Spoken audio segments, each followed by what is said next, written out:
지난 3월 28일 규모 7.7의 강진이 강타했던 미얀마 소식 들으셨습니까? 원자폭탄 300개의 에너지와 맞먹는다라는 얘기까지 나오고요. 인명피해 규모조차 가늠하기 어려운 상황, 생지옥이다라는 표현까지 등장했습니다. 지진 관련 상황, 홍태경 연세대학교 지구시스템과학과 교수와 함께 이야기 나눠보겠습니다. 전화로 연결돼 있습니다. 교수님 안녕하세요. 안녕하세요. 네, 안녕하십니까. 네, 반갑습니다. 네.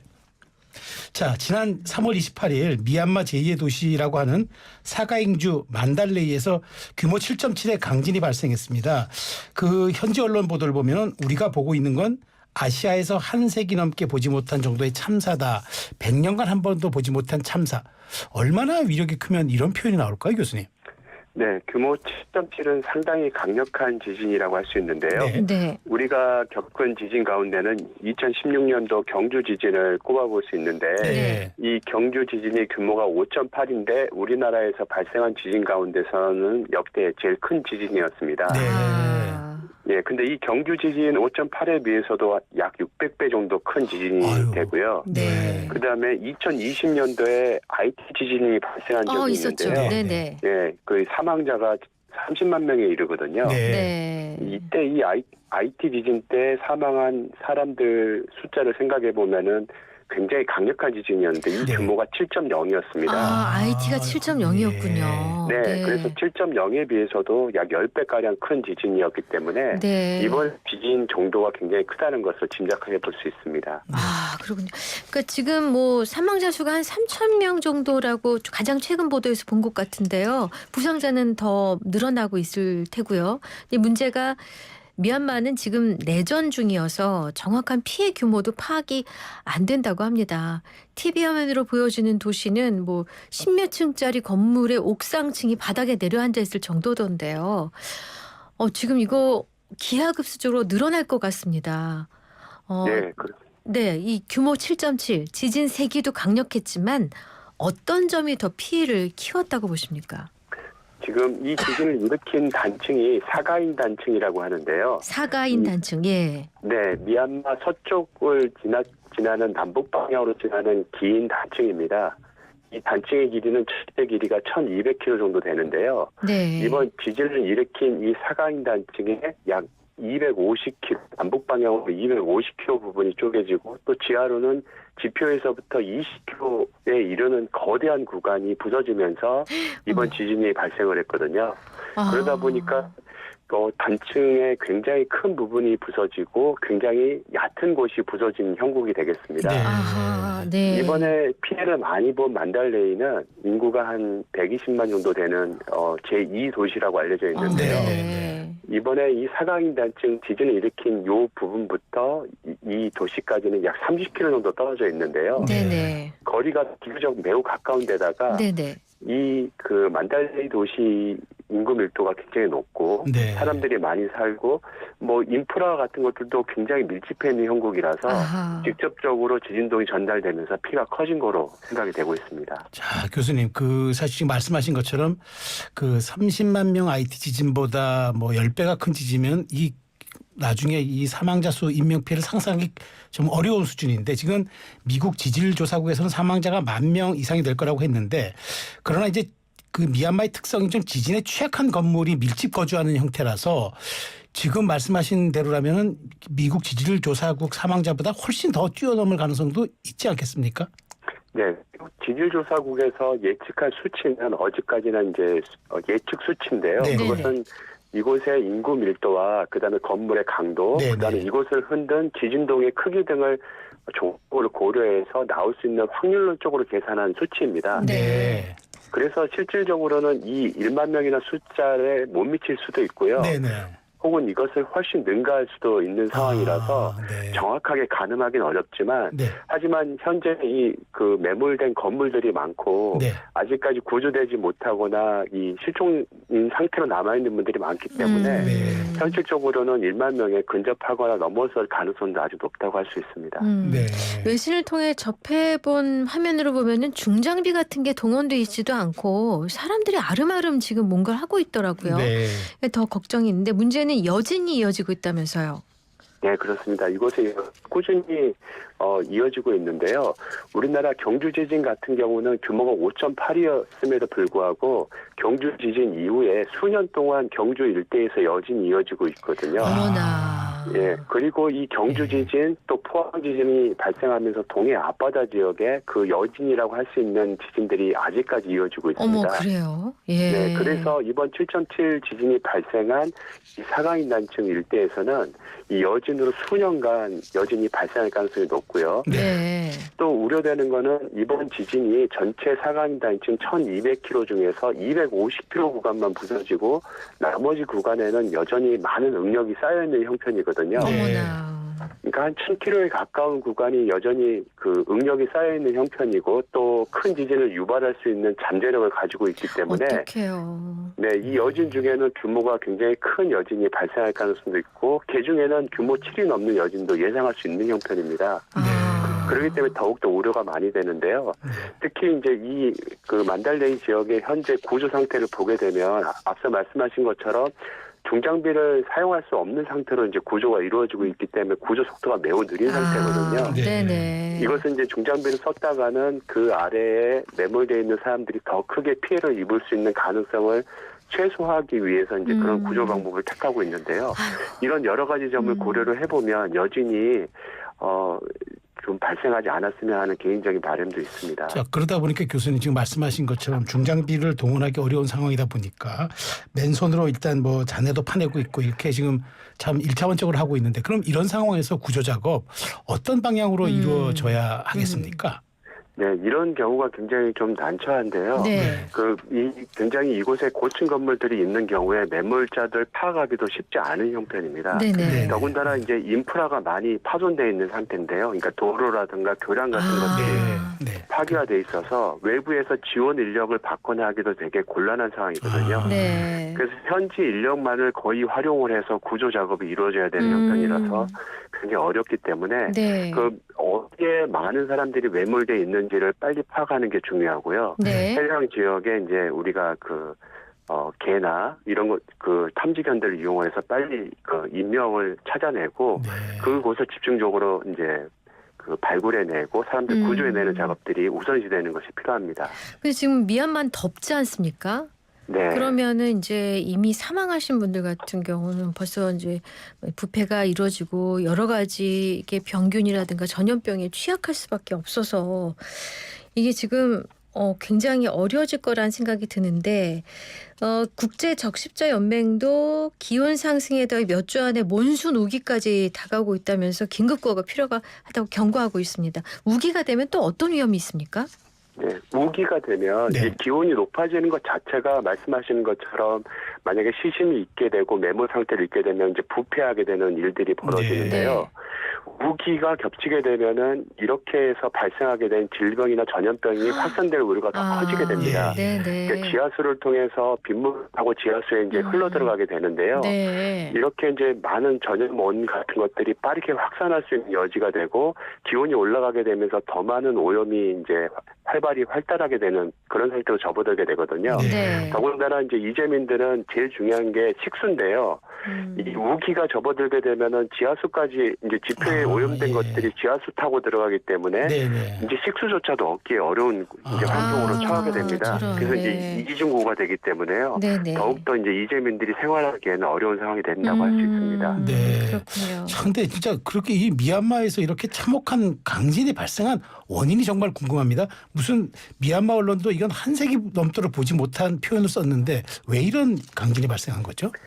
네, 미얀마의 서쪽을 보면 인도라고 하는 거대한 대륙이 있는데요. 인도가 하나의 판입니다. 인도는 아주 옛날에 이 남극 대륙에 있다가 점점 북쪽으로 이동을 해서 현재 이제 유라시아판이라고 하는 중국과 맞닿는 곳에 이제 부딪혀서 현재 어떤 충돌을 이루고 있는데요. 그러면서 그 충돌대를 따라서 히말라야 산맥이라고 하는 거대한 산맥이 만들어지고, 그 동쪽으로 이제 사가인 단층이라고 하는 이번 지진을 일으킨 단층도 만들어냈습니다. 따라서 이번에 지진을 일으키는 단층들은 인도판과 유라시아판의 충돌 또 그 결과로 만들어진 범화판, 신다판들이 복합적으로 작용하면서 힘을 계속적으로 주고 있는 가운데 발생한 지진이거든요. 그래서 이곳에서는 지진들이 끊임없이 발생하고 있었고요. 특히 이번 지진을 발생한 지역 반경 250km 내에서 규모 7,000명 이상만 1900년 이후로 지금까지 6차례나 발생을 해왔습니다. 어머, 자주 그러니까 있었군요. 좁은 면적에서 굉장히 큰 지진들이 많았던 거죠. 아, 네. 네, 그래서 앞으로도 이제 큰 지진들이 계속 예상되는 형편입니다. 그렇군요. 네. 그럼 혹시 이제 본진과 여진을 구분했을 때 예를 들어서 본진이 7이다, 8이다. 하지만 여진은 점점 준다. 7654 31이다. 아니면 733 22 11 이런 식으로 어떤 패턴 같은 게 있습니까? 네, 아주 좋은 질문이신데요. 네. 우리가 이른바 본진, 여진, 전진 이런 것들은 어떻게 판단하냐면 기본적으로 지진이 다 발생하고 나서 결정을 하는 겁니다. 네. 예를 들어서 다 끝난 다음에. 지진이 네. 다 발생해서 제일 큰 거를 이게 본진이구나. 그 앞에 난 건 전진이구나. 그 후에 네. 난 건 여진이구나. 이렇게 판단을 하는데요. 네. 그런데 그런 가운데서도 만약에 우리가 본진을 정확하게 알았다고 한다면 네. 여진이 줄어드는 패턴은 어떻게 보이냐면 예를 들어서 규모 7.7이 발생하면 네. 서서히 이제 발생하는 최대 지진 규모와 발생 횟수가 줄어듭니다. 아하. 이것은 거의 기하급수적으로 줄어들긴 하는데요. 네. 네. 예를 들어서 규모 7, 규모 6, 규모 5 이렇게 발생을 해 나가는데 네. 그러다가 여진 가운데 큰 규모의 또 다른 여진이 발생합니다. 예를 들어서 규모 6, 5, 4 가다가 갑자기 규모 7 되는 여진이 발생하기도 하는 거죠. 네네. 그러면 얘 때문에 다시 여진이 발생하고요. 그래서 마치 톱니바퀴처럼 줄어드는 형태를 보이게 됩니다. 그래서 이 여진은 그래서 한시라도 좀 줄어드는구나 해서 마음 놓을 수가 없는 거고요. 그렇군요. 또 앞서 말씀드린 것처럼 이게 본진이라고 현재 단언할 수 없는 형편입니다. 만약 이게 전진이면요? 그렇죠. 이게 네, 전진일 그러니까. 수도 있는 네. 거예요. 네. 남은 부분이 아직 1000km 정도가 부서지지 않은 곳에 네. 많은 응력이 쌓여 있기 때문에 이 지진 때문에 그 지역이 자극을 받았을 수가 있거든요. 네. 근데 그곳이 한꺼번에 부서지면서 더 큰 지진이 발생할 가능성도 있기 아이고. 때문에 이거를 꼭 본진이라고 단언하기도 어려운 형편입니다. 그러니까 이 지형적인 좀 위치가 궁금한데 우리가 이제 지구과학 시간에 배운 이른바 불레골이라는 거 있지 않습니까? 환태평양 지진대. 그럼 지금 미얀마도 여기 불레골이 안에 이른바 포함되고 있는 지역입니까? 예, 우리가 이 불레골이라고 하는 거는 사람들이 이해하기 좋으라고 네. 만들어낸 개념입니다. 예. 그러니까 이 태평양 연안을 보게 되면은 네. 지진들이 많이 발생을 하거든요. 네. 그래서 태평양과 그러니까 인도양 동쪽과 네. 태평양 가장자리가 이렇게 하나의 이 원은 형태를 그렇죠. 이루고 둥글죠. 이제 둥글게 나타나는데요. 그곳을 중심으로 지진들이 집중해서 발생을 하고 있습니다. 그래서 사람들이 이해하기 좋게 이것은 환태평양 지진대 또 네. 혹은 불레골이라고 네. 이제 명명을 하고 있는데요. 불탄다는 그 불인 거죠? 네. 불의 골이. 그렇습니다. 예. 왜냐하면 여기에 이제 화산도 많기 때문에요. 그래서 이게 예. 그래서 불이라는 개념도 같이 이제 언급을 하고 있는데 네. 이 미얀마는 큰 범주에서 보면 이 불의 고리에 당연히 포함되는 개념이라고 할 수 있습니다. 네. 판과판에 충돌하는 충돌대가 바로 이 지역에 집중돼 있기 때문에 네. 이런 이제 환태평양 지진대 불의 고리라고 이제 일컫고 있는 거죠. 네. 그러면 이제 아까 교수님 말씀께서 그 인도라는 거대한 판이 있고 또 거기에 이쪽에 어떤 단층이 있고 하는 얘네들이 그러니까 안정된 상태가 아니라 계속 충돌을 거듭하면서 뭐 불안정한 상태에 있습니까? 네, 그렇습니다. 그 인도판이 유라시아판과 지금 현재 충돌을 하고 있는데 1년에 5cm씩 서로 파고 들어가고 있습니다. 네, 인도판이 바로 이제 중국 밑으로 파고드는데 1년에 5cm나 파고 들어가고 있고요. 그다음에 이번에 지진을 일으킨 사가잉 단층이라고 하는 이 단층도 네네. 서로 이렇게 비껴 지나가는 속도가 2cm 가량 서로 비껴 지나가고 있습니다. 그러니까 이런 큰 땅덩어리와 단층들이 비껴 지나간다는 건 그 단층대나 그 충돌대를 중심으로 엄청난 힘이 쌓이고 있다는 얘기가 되는 거거든요. 예. 우리가 이제 조그만한 땅덩이 하나 우리 손으로 움직이는 것도 힘든데 그렇게 1200km나 되는 땅이 스스로 움직이면서 에너지를 쌓고 있으니까 막대한 에너지가 누적이 되고 있는 거거든요. 네. 그래서 그 누적된 힘이 일시에 부분 이제 풀리게 되면 이제 큰 지진으로 발현되게 되는 거죠. 네. 사실 저희가 이번에 또 놀랐던 게 그 사가인에서 이제 1,000km나 떨어진 태국 방콕에서 30층짜리 건물이 폭삭 무너진 거예요. 아니 1,000km면 이게 그 보통 이게 먼 거리가 아닌데 왜 이렇게 멀리 떨어진 방콕까지 흔들리게 됐을까요? 네, 이게 굉장히 이번 지진에서 많이 주목받은 부분 중에 하나인데요. 네. 네. 실제 이 태국 방콕에서 측정된 지진동의 크기, 이게 땅의 흔들림을 보면 네. 그리 크지 않습니다. 아. 그러니까 1000km 떨어진 거리에서 예상 가능한 정도의 땅의 흔들림을 보이는데요. 네. 다만 이 땅의 흔들림이 아주 특별한 주파수 대역으로 흔들리는 걸 알 수 있는데요. 네. 그러니까 지진에서 발생한 에너지가 고주파 에너지에서부터 저주파 에너지까지 되게 다양한데 네네. 이번 지진 중에는 지진에서 발생한 에너지 중에는 주파수 이제 0.05 헐츠라고 하는 비교적 저주파 에너지가 굉장히 네. 많이 발생하게 됩니다. 네네. 이 저주파 에너지는 먼 거리를 가더라도 에너지가 그렇게 줄어들지 않은 상태로 전파가 되는데요. 네네. 그래서 태국 방콕에까지도 이 에너지가 줄지 않은 상태로 도달하게 됩니다. 아하. 근데 이렇게 땅을 천천히 움직이게 되는 이런 에너지에 도달했을 때 실제 땅에 지표가 가까운 곳에 있는 곳에서는 그다지 큰 피해를 일으키지 않은 상태가 되는데요. 네네. 고층 건물 같은 경우에는 이렇게 천천히 땅을 흔들게 되면은 건물이 가지고 있는 고유 주파수하고 맞아 떨어지면서 건물이 크게 흔들리는 일이 벌어지게 되거든요. 어머나. 이게 이제 그 공면 현상을 일으키면서 아. 건물의 붕괴로 연결되는 일로 연결이 네. 되는데 예. 그래서 이번에 3층짜리 건물은 붕괴됐지만 네. 이 건물뿐만 아니라 방콕에 있는 여러 고층 건물들이 크게 흔들리는 장면들이 여러 곳에서 목격이 네. 됩니다. 어머나. 예. 그래서 저층 건물들은 안전하고 아무런 일이 없었지만 예. 고층 네. 건물들만 아. 크게 흔들리면서 네. 매우 위험한 모양을 보였던 것들이 네. 바로 이 저주파 에너지의 특징 때문에 그렇습니다. 알겠습니다. 말씀 중에 건물의 고유 주파수라는 말씀하셨는데 건물마다 그런 게 있습니까? 그렇습니다. 건물이 높을수록 이 우리가 내추럴 프리커시라고 하는 이 고유 주파수가 점점 낮아지게 됩니다. 아. 그래서 어허. 예를 들어서 지구상에서 제일 높은 그 건물이라고 하는 버즈 칼리파라고 예. 하는 네네. 그 두바이에 있는 고층 건물이 한 800m 정도 되거든요. 네네네. 이 800m짜리 고층 건물이 갖게 되는 고유 주파수가 딱 0.05 네. 헐츠입니다. 어머나. 이것보다 크기가 낮아지게 되면은 조금씩 프리퀀시가 주파수가 올라가게 되는데요. 그렇군요. 네. 네, 교수님 그래서- 더 말씀하셔도 그건 이해를 잘 못하니까 여기까지만 듣겠습니다. 그리고 사실 네, 알겠습니다. 저희가 예. 지금 걱정하고 있는 또 소식 중에 하나가 미얀마 지진 이후에 일본에서 난카이 대지진 예고가 나와서 또 한번 가슴이 철렁했습니다. 저희 인접 국가이기 때문에 이 대지진 소리가 나면 놀라는데 난카이 대지진이 어떤 건가요? 예, 난카이라고 하는 곳은 일본 동경에서부터 큐슈까지 이르는 이 일본 동쪽 해안을 따라 발달한 거대한 판의 충돌대를 일컫습니다. 예. 이곳은 이제 필리핀판과 일본 열도가 이제 충돌하는 곳인데요. 네. 네. 이 난카이 해구를 따라서 크게 이제 세 부분으로 나누는데 네. 동경 앞바다 지역을 이제 토카이, 네. 그 중간은 이제 토난카이, 네. 그 남쪽을 또 난카이라고 해서 음. 난카이 해구조차 세 부분으로 나누는데 네. 이 각각의 세 부분이 한 100년에서 150년 주기로 이렇게 부서지는 일들이 있었어요. 어. 이때 부서지게 될 때 규모가 7점대 후반의 지진들을 만들어내거든요. 아하.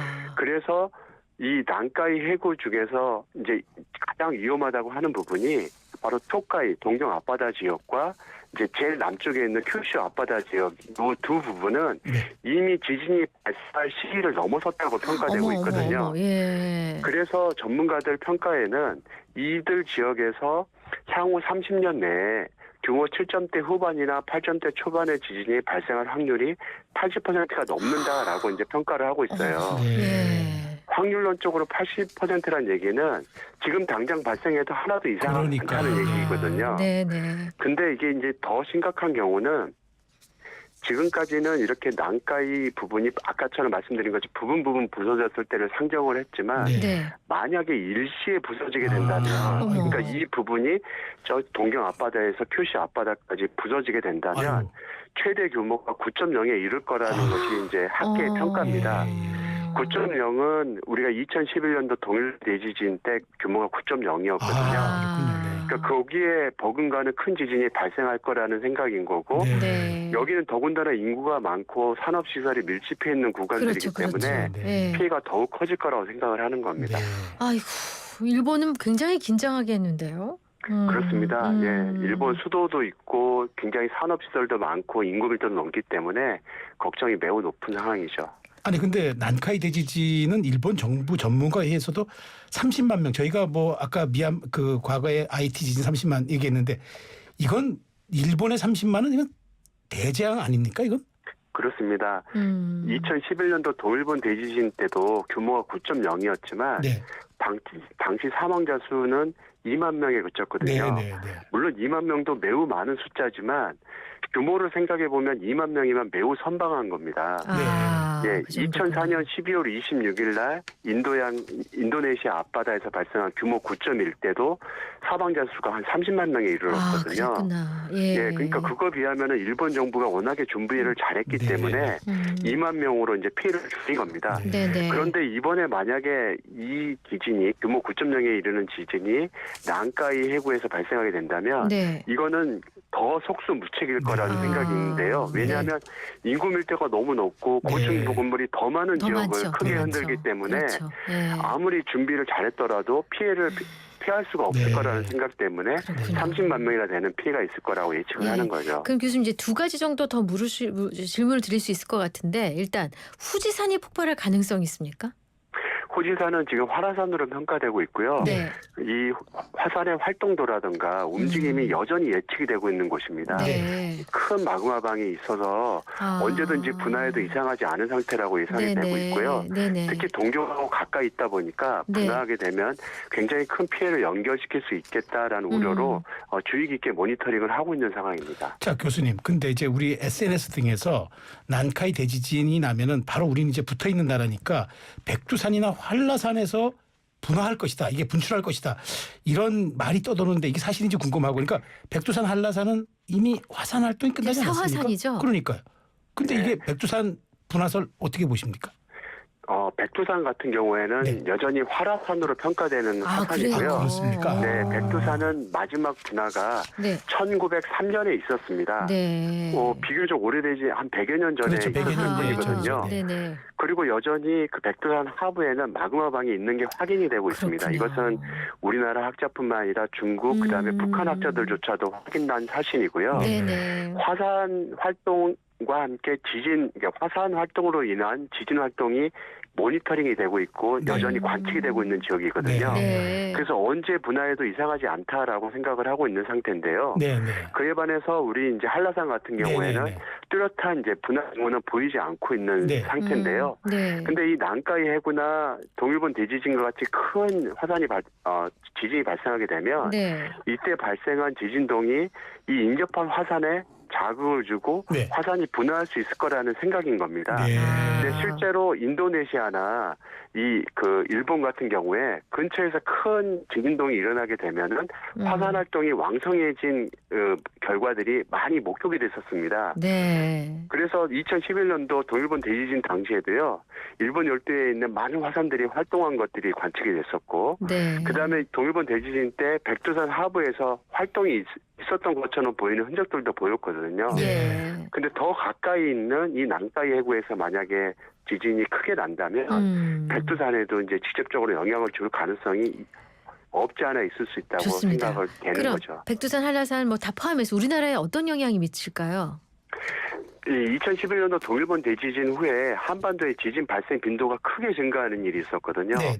전년도에 비해서 지진 발생 빈도가 크게 증가했고 그것뿐만 아니라 그동안 잠잠했던 규모 5.0 이상의 지진들이 급격하게 많이 발생하게 됩니다. 그런가요? 네, 규모 5.0 이상의 지진이 1978년부터 지금까지 총 10차례 발생했거든요. 우리나라에서. 네네. 근데 동일본 대지진 이후에 짧은 기간 동안 5차례에 발생하게 됩니다. 예. 이게 왜 그러냐면 동일본 대지진 때문에 한반도가 일본 열도 방향으로 끌려가는 일이 벌어지게 되고 어머나. 한반도 지각이 크게 약화되면서 지진이 쉽게 발생할 수 있는 환경으로 변환된 거거든요. 저런. 네. 예, 그러면서 이 규모가 큰 지진들이 그렇지 않았으면 조금 더 있다가 발생할 지진들이 네. 시기를 앞당기면서 발생하는 일들이 벌어졌고 네. 그런 일들이 이제 지금까지 관측이 됐던 거죠. 그래서 경주 지진, 포항 지진들이 다 이런 동일본 네. 대지진 여파로 발생한 지진들로 평가가 되거든요. 네. 그래서 만약에 난카이 해구에서 이렇게 큰 지진이 발생을 하게 된다면 한반도에 또 다른 지진 활동대의 교란이 일어나게 되고 또 다른 큰 지진이 또 연쇄적으로 발생할 확률도 있습니다. 그렇군요. 교수님 마지막 네. 질문 짧게 여쭤볼게요. 최근 지진들의 패턴이 규모 4 이상의 강진에다가 그다음에 전 세계를 펼쳐나가는데 이게 우리 대지진 전조 아니냐, 이 분석은 어떻게 보십니까? 지금 현재 전 세계적으로 발생하는 지진의 패턴을 보면은 네. 예년과 다르지 않은 그런 형태를 띠고 있습니다. 네. 다만 이제 우리가 초대형 지진이라고 하는 규모 8.5 이상의 지진들이 발생을 하게 되면 네. 전 세계적으로 지진이 크게 많이 발생하는 일들이 벌어지거든요. 네. 이런 초대형 지진들이 2004년 12월 26일 인도네시아 이제 수마트라 지진부터 해서 최근까지 연결이 되다가 네. 지금에 와서는 안정화되어 있는 상태입니다. 네. 그래서 지금에 이제 벌어지는 일들은 초대형 지진을 일으키는 어떤 패턴으로 보기에는 무리가 있고요. 아, 네. 이제 예. 늘상 이제 지구에서 발생하는 지진의 발생 패턴이라고 보는 게 더 알겠습니다. 합당합니다. 네, 궁금한 게 많습니다만 시간 때문에 여기까지 하겠습니다. 교수님 감사합니다. 잘 들었습니다. 네, 감사합니다. 네, 지금까지 홍태경 연세대 지구시스템학과 교수와 함께했습니다.